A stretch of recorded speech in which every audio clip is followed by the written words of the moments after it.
Fan tonight, I'm Dan Corcoran, WPTV News Channel 5. My estimation of Barack Obama went all the way up.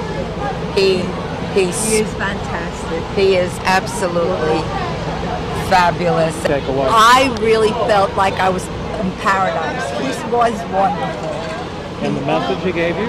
What? The message? Oh, he's fantastic. He really is. And besides, I got 2 kisses from him.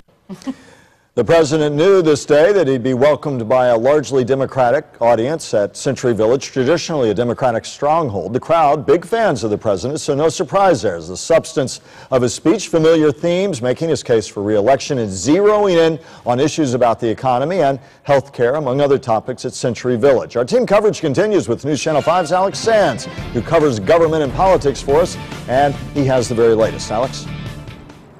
As you and I have seen many times covering this president, Michael, the crowds are often deafening when he takes the stage. Tonight was no different. A lot is at stake, and he is pushing hard for the votes here at Century Village.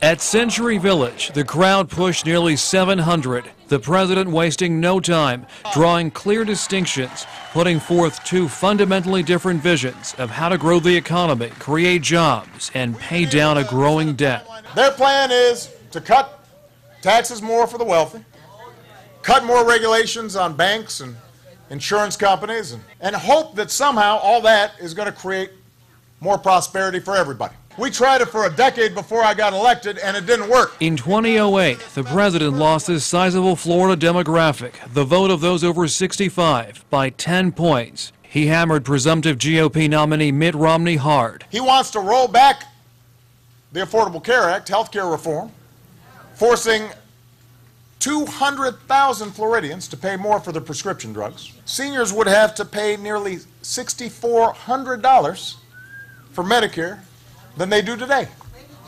Where are you going to get that from? We shouldn't be squeezing more money out of our seniors. Most Florida polls show the race a dead heat, not missing an opportunity. The president made a case for a second term, point by point, touting first-term accomplishments. Because after a decade of war, it's time for us to do some nation building here at home. Mr. Romney said, let's let Detroit go bankrupt.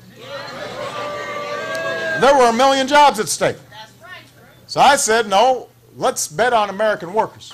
We ended the war in Iraq, as I promised. We've been able to refocus on al-Qaeda and those who caused 9/11, and we have decimated their leadership and taken out bin Laden. A perennial battleground state, who wins this fall may again hinge on Florida. A reality not lost at Century Village.